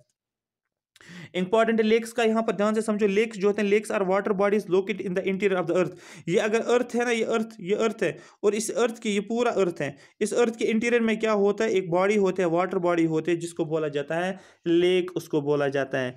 These are extensive depression filled with water, ये डिप्रेशन होते हैं एक्चुअली। अगर ये अर्थ है ना, देखो ये एक्चुअली अर्थ इस तरीके से होता है, ये अर्थ ऐसे से ऊपर थोड़ा नीचे ऐसे ऐसे से, ये हिल्स भी हो गए ऐसे से आ गया और बीच में ऐसे आ गया, तो ये बन गया आपका यहाँ पर डिप्रेशन और इसको बोला जाता है, इसमें वाटर इकट्ठे हो जाता है और ये क्या बन जाता है, लेक बनता है।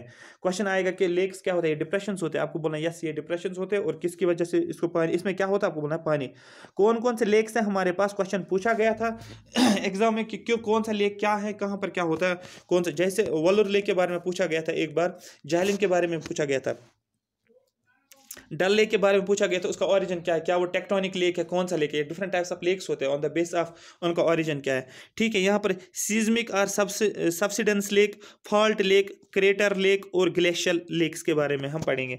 अब यहाँ पर ध्यान रखो, 5 मिनट आप रुको, मैं इसको कंप्लीट करके दूंगा आपको। ये आपको पूछा जाएगा जम्मू कश्मीर का जो रिवर सिस्टम है वहां पर पूछा जाएगा, याद रखो इंपॉर्टेंट लेक्स ऑफ, देखो मैं जो अब पढ़ा रहा हूँ आपको, ये जम्मू कश्मीर का ज्योग्राफी में आपको पूछा जाएगा, क्योंकि यहाँ पर lakes of Jammu and Kashmir में पढ़ा रहा हूँ, तो ये आपके जम्मू कश्मीर का पोर्शन यहाँ से ही कंप्लीट हो जाएगा।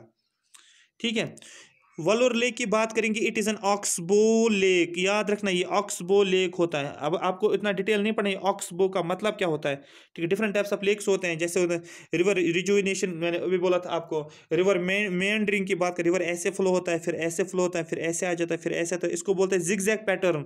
जिगजैग पैटर्न को याद रखना, अपने नोट्स पे लिखना, जो जिगजैग पैटर्न का रिवर्स होता है उसको बोलते हैं रिवर मेंडरिंग, मेंडरिंग करना, मेंडरिंग MENDERING, रिवर मेंडरिंग इसको बोलते हैं, जो जिगजैग होता है, पहले यहाँ पर आता है, फिर अब यहाँ आ जाता है, फिर यहाँ पर आ जाता है, इसको रिवर मेंडरिंग। एक होता है ऑक्सबो लेक, ऑक्सबो लेक, और यहाँ पर एक लेक बनता है, और इस पोर्शन में एक लेक बन जाता है, इसको बोला जाता है ऑक्सबो लेक। याद रखो इस पॉइंट को, याद रखो। अभी Wular lake is an oxbow lake, एक ऑक्सबो लेक है। क्वेश्चन पूछा जाएगा कहां पर है, आपको बोलना रिवर जाहलिम पे। ठीक है, कहां पर, किस स्टेट में, Jammu and Kashmir. It is the largest fresh water lake in India, India का लार्जेस्ट फ्रेश वाटर लेक है, फ्रेश वाटर है इसमें। कौन सा है आपको बोलना है, वो वलोर लेक है। इसके ऊपर कौन सा प्रोजेक्ट है, आपको बोलना Tulbul project is situated on Wular lake, most important है, याद रखना है। क्वेश्चन ये पूछा गया था कि वलोर लेक कौन सा लेक, आपको बोला ये ऑक्सबो लेक है। बस डल लेक की बात करेंगे, it is a beautiful and an important fresh water lake of Jammu and Kashmir. ये भी फ्रेश वाटर लेक है, लेकिन ये पूरे इंडिया का फ्रेश वाटर लेक नहीं है। फ्रेश वाटर लेक इंडिया का जो है दैट्स वलोर लेक, लेकिन डल जो है कश्मीर का डल जो है वो भी फ्रेश वाटर लेक माना जाता है। यहाँ पर आप देखोगे पेंगोंग, सोमोरारी, ठीक है, Tsomoriri and salt lakes are salty lakes. ठीक है, ये 3 रिवर्स का मैंने बोला, ठीक है, पेंगोंग मैंने बोला, सोमोरारी मैंने बोला, and salt lakes are salty lakes, ये तीनों जो हैं ये साल्टी लेक्स हैं। लेकिन वलोर लेक और डल लेक जो हैं ये फ्रेश वाटर लेक्स हैं। पेंगोंग इज इन लद्दाख, की याद रखना, पेंगोंग लेक जो है ये लद्दाख में, क्वेश्चन JK में पूछा गया है। ठीक है, इस पेंगोंग लेक, इसके लोकेशन कहाँ पर है। Small lake in Kashmir are called as tarns, याद रखना, जो छोटे लेक्स होते हैं, छोटे छोटे लेक्स जो होते हैं उनको नाम दिया जाता है कश्मीर में। ठीक है, उनको बोला जाता है, जो भी कश्मीर में छोटे रिवर्स होते, छोटे लेक्स होते हैं, उनको टॉर्न्स का नाम बोलते हैं। लेक्स ऑफ कम्यून, ठीक है, लेक्स ऑफ कम्यून, कम्यून जगह एक है, वहां पर कौन कौन से लेक्स हैं। ठीक है, आपको याद है नैनीताल, ठीक है, Bhimtal, Sattal and Kotal, most of these are tectonic lakes. याद रखना, यहाँ पर एक पॉइंट आपको याद रखना है कि जो कम्यून, एक तो जम्मू कश्मीर के लेक्स आपने देखा ऑक्सबो लेक है, ये पूछा जाता है कि कम्यून लेक्स जो आपको बोला ये टेक्टोनिक लेक्स होते हैं, टेक्टोनिक लेक्स होते हैं। ठीक है, जब प्लेट्स मूव करते हैं एक जगह, टेक्टोनिक मूवमेंट जब होती है, वहां से जो लेक बनता है आपको बोलना टेक्टोनिक लेक होता है, क्यूमुल लेक्स। यहाँ पर इसमें से क्वेश्चन UPSC में भी, इंटरव्यू में भी पूछा गया है और आपके एग्जाम्स में से पूछा जाता है कि आप बताओ चिल्का लेक लोकेशन कहाँ पर है। मैंने इसका लिंक आपको भेजा था, एक उसमें इंटरव्यू में पूछा गया था, UPSC के इंटरव्यू में पूछा जाता है ऐसी चीजें कि चिल्का लेक जो इसके लोकेशन कहाँ पर, आपको बोलना सबसे पहले चिल्का लेक जो है उड़ीसा में है। It is a saline and lagoon lake, ये सलाइन लेक है और लगून लेक। मैंने आपको इकोलॉजी एनवायरनमेंट में लगून समझाया था, लगून का मतलब क्या होता है। ठीक है, ठीक है, it is the largest lake of India and second largest lagoon lake of the world. ये इंडिया का सबसे लार्जेस्ट लेक कंसिडर किया जाता है, लेकिन ये सेलाइन है, ये फ्रेश वाटर नहीं है। और दूसरा, ये वर्ल्ड का लार्जेस्ट लगून माना जाता है। ठीक है, लैग्वा दास पाटोस ऑफ साउथ अमेरिका। ठीक है, आफ्टर द, हाँ ये छोड़ो, ये साउथ अमेरिका का आपको याद नहीं रखना, जब मैं कॉन्टिनेंट्स में जाऊंगा वहां पर मैं पढ़ाऊंगा।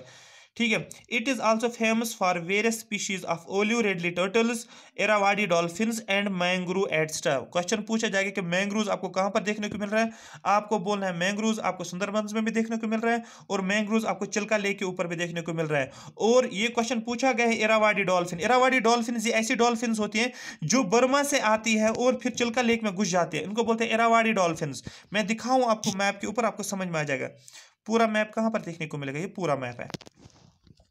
हाँ, ये डॉल्फिन्स एक्चुअली कहाँ से आते हैं, ये म्यांमार से ये डॉल्फिन्स आ जाते हैं और फिर घुस जाते हैं किसके अंदर, किसके अंदर, इस रिवर के अंदर, जो अभी मैंने लेक बोला था आपको, चिल्का लेक के अंदर। क्योंकि चिल्का लेक मैंने अभी बोला है यहाँ पर है उड़ीसा में, तो दैट मीन्स उड़ीसा के अंदर ही आ जाते हैं, इनको बोलते हैं इरावाडी डॉल्फिन्स। याद रखना, famous for Irrawaddy dolphin, question पूछा गया था एग्जाम में, इसलिए यहाँ पर मैं ज्यादा फोकस कर रहा हूँ इस पर। अदरवाइज मुझे बोलने की जरूरत नहीं है। इरावाडी, इरावाडी पे क्वेश्चन पूछा गया तो मुझे बोलना है यहाँ पर। ठीक है, ये हो गया, ये हो गया। हाँ, और यहाँ पर कौन से टर्टल्स हैं आपको बोलना, ओलिव रेडली टर्टल्स यहाँ पर है, इरावाडी डॉल्फिन्स है चिल्का लेक के ऊपर, और मैंग्रो एटस्टा। पुलिकत लेक की बात करेंगे। ठीक है, ये तमिलनाडु में है, पूछा गया क्वेश्चन में पुलिकत लेक, ये किसके बॉर्डर, देखो देखो ये मैं इंडिया बना रहा हूं, ये तमिलनाडु मैंने बनाया और ये मैंने बनाया इसके ऊपर थोड़ा सा, ये आंध्रा मैंने बनाया। यहाँ पर एक लेक है, इसको जिसको मैं सर्कल कर रहा हूँ ना, ये वाला पोर्शन, ये लेक है, ये तो तमिलनाडु हो गया, ये आंध्रा हो गया, इसकी इंटरजेक्शन पे एक लेक होता है जिसको बोला जाता है पुलिकत लेक। क्वेश्चन ये पूछा जाता है कि पुलिकत लेक का लोकेशन कहाँ पर है, आपको बोलना है border of Tamil Nadu and Andhra. It's a saline and, ठीक है, ये सेलाइन और लगून लेक है। श्री हरिकोटा आइलैंड, आपको पता है श्री हरिकोटा तो मोस्ट फेमस है माना जाता है। ठीक है, सतीश धवन, श्री हरिकोटा आपने सुना होगा। ओहो, Shri Harikota island, that is atoll island की याद रखना, एटॉल आइलैंड। मैंने आपको एटॉल भी बोला था, मैंने आपको उनके बारे में, कोरल रिफ्स के बारे में बोला था आपको, सर्कुलर भी होता है, एटॉल्स भी होते हैं, फ्रिंजिंग भी होता है। अगर आपको याद होगा यहाँ पर रिवाइज कर सकते हो आप। तो यहाँ पर श्री हरिकोटा में कौन सा आइलैंड है, आपको बोलना है एटॉल आइलैंड है। Is situated here where we found Satish Dhawan satellite launch centre. याद रखना, Satish Dhawan satellite launch centre जो है, ये एक बार पूछा गया एक कॉम्पिटिटिव एग्जाम में, वो था शायद करोड़पति में, एक बार सुना देखा था मैंने, लेकिन मैंने टीवी पे नहीं देखा था, लेकिन उसका क्विज आया था उस पे। Satish Dhawan satellite launch centre, याद रखना ये कहाँ पर है, आपको बोलना है श्री हरिकोटा आइलैंड, जो कहाँ पर है आपको बोलना है, जो कि आंध्रा में है। आंध्रा में याद रखना, आंध्रा में याद रखना, आंध्रा में याद रखना। उसके बाद वेम्बनाड लेक पूछा जाता है, it is a lagoon lake in Kerala. Vembanad lake की लोकेशन पूछी जाती है ज्यादा, आपको बताया केरला में कि, ठीक है। Willingdon island is located here, Willingdon island यहाँ पर लोकेटेड है। Where a boat race are organise, जहाँ से बोट रेसेस को ऑर्गेनाइज किया जाता है। क्वेश्चन आ जाता है बोट रेसेस को किस लेक से ऑर्गेनाइज किया जाता है इंडिया में, आपको बोलना है वेम्बनाड लेक से। ठीक है, ठीक है, lagoon lakes in Kerala are called as kayals. जो भी लेक्स लगून्स जो होते हैं केरला में, उनको कायल्स का नाम बोलते हैं। अगर याद रखोगे तो रखो। ठीक है, कोलोरू लेक, याद रखना Kolleru lake, it is located in east Godavari district of Andhra. It is a fresh water lake. इसमें से जो भी मैंने अभी लेक्स मैंने आपको बताया था, एक मैंने बोला जम्मू कश्मीर में वल्लूर लेक, एक मैंने बोला डल लेक, और मैंने बोला कोलोरू लेक। ये तीन जो है इनको फ्रेश वाटर लेक कंसिडर किया जाता है। यहाँ तक ये बात तो आपको पूरी समझ आई होगी। आगे जाने दो मुझे। लेक्स ऑफ राजस्थान, कुछ इंपॉर्टेंट लेक्स हैं यहाँ पर। सांबर लेक, मैंने आपको बोला था Sambhar lake, it's a shallow lake, that mean इसकी डेप्थ उतनी ज्यादा नहीं होती है। ठीक है, इसको शैलो लेक बोला जाता है। And saline located near Jaipur, this lake is used for salt production. Question पूछा जाएगा साल्ट प्रोडक्शन के लिए कौन सा लेक है जो राजस्थान में, आपको बोलना है, आपको बोलना है सांबर लेक। ठीक है, दहंस, याद रखना dhands, these are alkaline and saline lakes in western Rajasthan, these are aeolian origin. Aeolian मैंने पहले बोला था, इयोलियन मैंने बोला था आपको, जब क्या होता है, जब सपोज ये सॉइल है यहाँ पर, जब विंड आ जाते हैं वो इस सॉइल को क्या करता है, अपने साथ लेकर जाता है और किसी और जगह पर डिपॉजिट कर देता है। इसको जब सॉइल की फॉर्मेशन हो जाती है बिकॉज ऑफ द विंड की वजह से, उसको बोलते हैं इयोलियन। याद रखना, AEOLIN, aeolian origin of soil उसको बोलते हैं, जब विंड की वजह से सॉइल की फॉर्मेशन हो जाती है। जब विंड की वजह से एक जगह से, डेफिनेटली विंडी तो होगा राजस्थान में, क्योंकि वहां पर बारिश तो होती नहीं है, वहां से विंड से ही क्या होता है, एक जगह से सैंड उड़ जाता है और दूसरी जगह चला जाता है और सैंड ड्यून्स बन जाते हैं, और उस फॉर्मेशन को बोलते हैं हम इयोलियन। याद रखना, AEOLIN, aeolian origin of soil, wind soil जिसको बोला जाता है, विंड ऑरिजिन है इयोलियन ऑरिजिन। और अगर वही रिवर्स के थ्रू फ्लो हो जाता है उसको बोलते हैं alluvial, ALLUVIAL, alluvial soil reverse की वजह से होता है। ये सभी आपको सब कुछ पता होना चाहिए। अन्ना सागर याद रखना, ये अरावली के आसपास है, याद रखने की जरूरत नहीं है। महाराष्ट्र में याद रखो lakes of Maharashtra, Lonar lake, ये वॉल्केनो क्रेटर लेक होता है। अब समझो ये वॉल्केनो क्रेटर लेक क्या होता है। देखो ये पूरा अर्थ है, ये अर्थ का ऐसे समझो आप, एक सेकंड रुको, ये भी नहीं, ये देखो, ये ऐसे अर्थ हमारा है, हाँ ये अर्थ हो गया, ठीक है। ये अर्थ का क्रस्ट हो गया, सॉरी ये अर्थ का क्रस्ट हो गया, ये मेंटल हो गया, ये क्रस्ट हो गया, मेंटल हो गया, ये हमारा अपना कोर हो गया, ठीक है। अब क्या होता है यहाँ से, वॉल्केनिक इरप्शन होता है टेम्परेचर प्रेशर कंडीशंस की वजह से, वो आपको उतना ज़्यादा नहीं जानना है, बस इतना देखो यहाँ पर क्या निकलता है, यहाँ पर एक कोन निकलता है, ऐसे ऐसे ऐसे ऐसे निकलता है, और ये वीक जोन होता है। इस वीक जोन से क्या होता है, ये पूरा जो होता है अंदर से जो मैग्मा होता है, ये अंदर से जो होता है मैग्मा जो होता है हॉट एंड हॉट मटेरियल जो अंदर होता है, इसका टेम्परेचर काफ़ी ज़्यादा, जो मोल्टन स्टेट में होता है, ये क्या होता है, ये बाहर निकल के आ जाता है। इसका टेम्परेचर, इसका स्पीड इतनी ज़्यादा होती है, हाई प्रेशर की वजह से बाहर आ जाता है, और क्या होता है ऊपर जाकर, ये क्या होता है ऊपर जाकर ये गिर जाता है, ऐसे ऐसे ऐसे ऐसे ऐसे ऐसे ये गिर जाता है। और जब यहाँ पर गिर जाता है, यहाँ पर जो माउंटेन्स बनते हैं उनको बोलते हैं वॉल्केनिक माउंटेन्स, आप बोल सकते हो उसको। ये क्या होता है, बाहर निकल के क्या होता है, ये कूल हो जाता है, और कूल और सॉलिडिफाई हो जाता है, और यहाँ से स्प्रेड भी होता है, क्योंकि लिक्विड स्टेट में होता है, मोल्टन स्टेट में, लेकिन विद टाइम के साथ क्या होता है, ये कूल हो जाता है, और ये क्या बनाता है, यहाँ पर वॉल्केनिक इरप्शन हो जाता है। और लेकिन बीच में जो गैप होती है, यहाँ यहाँ ध्यान से समझो मैंने क्या बोला, ध्यान से समझो, ये ऐसे था। चीजों को आपको लिंक करना जरूरी, याद सिर्फ नहीं रखना है, आपके पास इंफॉर्मेशन पता होनी चाहिए क्या चीजें हो रही है। ये ऐसे हो गया। अब जिस जगह से निकला था ना, जिस जगह से निकला था, जिस जगह से निकला था ऐसे से, अब यहाँ पर क्या हो जाएगा, यहाँ पर एक होल बन जाता है, इस तरीके से एक होल बन जाता है, इस तरीके से एक होल बन जाता है। इसी होल को नाम दिया जाता है, इसी होल को नाम दिया जाता है, इस होल को ही नाम दिया जाता है। ये ऊपर जैसे बन रहा है, यहाँ पर ये वाला, यहाँ पर तो ये गिर जाता है पूरा, यहाँ पर ये गिर जाता है ऐसे। अब ये वाली जगह जो है, कौन सी वाली जगह, ये वाली जगह जो है, ये वाली जगह, इसको बोलते हैं हम क्रेटर, याद रखो क्रेटर। और ये देखो, ये डिप्रेशन एक बनती है ना, अब पानी पड़ जाएगा, पानी आ जाएगा कहीं ना कहीं से, बारिश वारिश जो भी है, ये पानी कहाँ पर हो जाएगा, ये पानी यहाँ पर आ जाएगा। अब आप बोलोगे इसको कौन सा लेक, आप बोलोगे ये क्रेटर लेक है, वॉल्केनिक क्रेटर, वॉल्केनिक इरप्शन से बना और बीच में पानी घुस गया, इसको बोलते हैं वॉल्केनिक क्रेटर लेक, ठीक है। ये आपको समझ आया होगा, इसमें आपको इतना ही पॉइंट याद रखना है, लोनार लेक जो है ये वॉल्केनिक क्रेटर लेक है। उसके बाद महाराष्ट्र में सबसे लार्जेस्ट नंबर ऑफ लेक्स कहाँ पर है इंडिया में, आपको बोला सबसे ज्यादा लेक्स जो है वो महाराष्ट्र में। Lakes of north eastern state, Loktak lake पूछा जाता है एग्जाम में, लोकटक लेक, ठीक है। Loktak lake largest freshwater lake in northeastern India, having an inland drainage in Manipur.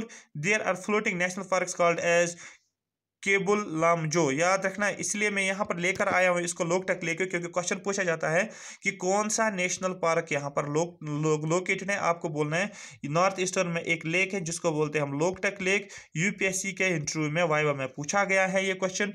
दूसरा ये क्वेश्चन पूछा जाता है इकोलॉजी एनवायरनमेंट में, ये पूछा जाएगा आपको कि इसमें से कौन से नेशनल पार्क यहाँ पर लोकेट है। आपको बोलना है फ्लोटिंग नेशनल पार्क, याद रखना है, एक फ्लोटिंग नेशनल पार्क यहाँ पर लोकेट है जिसको नाम क्या है, Keibul Lamjao, Keibul Lamjao, KEIBUL, Keibul Lamjao, LAMJAO, Keibul Lamjao national park जो है ये कहाँ पर है, आपको बोलना है लोकटक लेक के पास।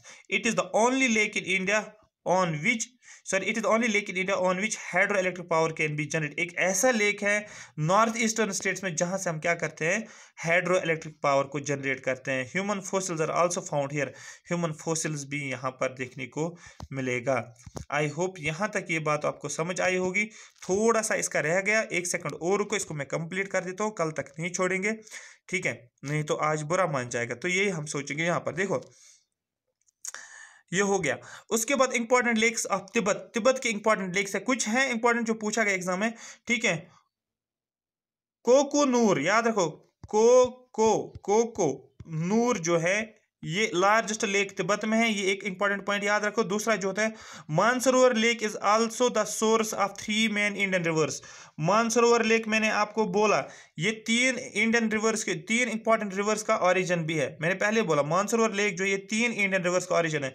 मैंने आपको बोला भी था गंगा इसका ओरिजिन तिब्बत में, ब्रह्मपुत्र इसका ओरिजिन तिब्बत में, सतलुज इंडस, हाँ गंगा ब्रह्मपुत्र और इंडस इनका ओरिजिन कहाँ पर, आपको बोलना है आपको मानसरोवर लेक। आपके गंगा नहीं होना चाहिए, शायद गंगा तो नहीं होना चाहिए, गंगा नहीं होना चाहिए, गंगा तो गंगोत्री है। ये आप इसको चेक, इसको गंगा जो है गंगा को हटाना, आप इसको लिखना है सतलुज, आप लिखना है इसको गंगा, गंगा नहीं गंगा को हटा लो, आप लिखना ब्रह्मपुत्र, इंडस और सतलुज आप करो।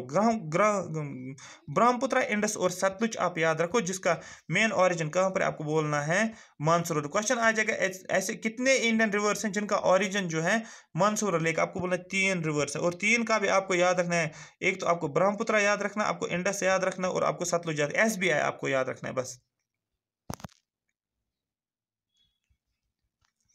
याद रखना एक इंपॉर्टेंट है, जॉग फॉल मैंने आपको बोला है, जॉग फॉल जो है सारावती रिवर के ऊपर है और हाईएस्ट वाटरफॉल माना जाता है और लोकेट है कर्नाटका में।